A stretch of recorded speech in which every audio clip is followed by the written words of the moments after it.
Hi mummy, நீ பாபிக்கு என்ன சமையல்? ஹாய் வா சொல்கிறேன். இது ஒரு சூப்பரான தேர்ஸ்டே தான். இன்றைக்கி வீக்கெண்டு. ஆக்சுவலாக எங்கள் வீட்டில் முந்திலாம் ரெண்டு பிள்ளைகளும் ஸ்கூல் போகும்போது வீக்கெண்டுக்கு நானும் மத்தியானம் பிக்கப் பண்ணிவிட்டு அப்படியே சாப்பிட்டுட்டு எல்லா திங்ஸும் வாங்கிட்டு தான் வர்றது. இப்போ பெருசு வீட்டில் இருக்கிறனால நான் அப்படியே வீட்டிலேயே ஸ்டே பண்ணி சோறு கறி ஆக்குற நிலைமைக்கு வந்துட்டேன்.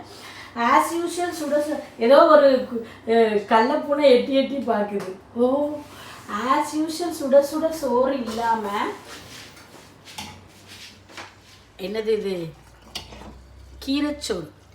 எங்கள் தூத்துக்குடி ஸ்பெஷல், திருநெல்வேலி ஸ்பெஷல்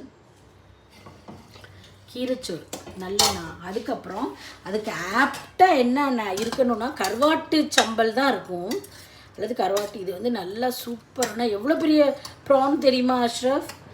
நல்ல பெரிய பெரிய ப்ரான்ஸு. ஏன்னா குக் பண்ணும்போதே இவ்வளோ பெரிய ப்ரான்ஸ் இருக்கே. நல்லா இது என்னது கிரேவி, ப்ரான் கிரேவி. அதுக்கப்புறம் எங்கள் வீட்டில் ஒரு பையன் ப்ரான்ஸ் சாப்பிட மாட்டான், அதனால் அவனுக்கு அப்பளமும் பக்கடாவும். சாப்பிட்டு முடித்த உடனே நம்ம தூத்துக்குடி பொதிகை ஸ்வீட்ஸ். இது என்னது, கருப்பட்டி மிட்டாய். கருப்பட்டி இது எங்கள் இதெல்லாம் நல்லா ஃபேமஸானது. ஊர்லேருந்து வாங்கிட்டு வந்த ஒவ்வொரு டப்பாவும் ஒரு ரெண்டு நாளுக்கு வச்சு சாப்பிட்ருக்கோம். இந்த பதிவு யாருக்குன்னா எங்கள் ஹெர்மனுக்கு. ஹெர்மன் ரொம்ப நன்றி, உன்னோட பக்கடா புரிஞ்சிட்டு. அதனால இங்கே அடுத்த தடவை யாராவது வந்தால் தான் வாங்கணும். அந்த கடை பக்கடா சூப்பராக இருக்கும், அவன் மட்டும்தான் அந்த கடையில் போய் வாங்கிட்டு வருவான்.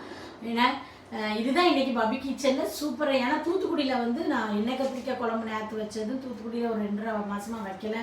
கீரைச்சோறுலாம் நான் வைக்கவே இல்லை. இப்போ தான் கீரைச்சோறுக்கு ரொம்ப ஆப்டான ஒரு காம்பினேஷன்லாம். ஏன்னா இப்படி வை ஃபோனு ஆப்டான ஒரு காம்பினேஷன்னா அது கருவாட்டு சம்பளாக தான் இருக்கும். இன்றைக்கி நல்ல ப்ரான் கிரேவி. அது ரொம்ப டெம்டிங்காகவே இருந்தது எனக்கு. அன்றைக்கி மார்க்கெட்டில் ப்ரான்ஸை பார்க்கும்போது டிஃப்ரெண்ட்டாக இவ்வளோ பெருசாக.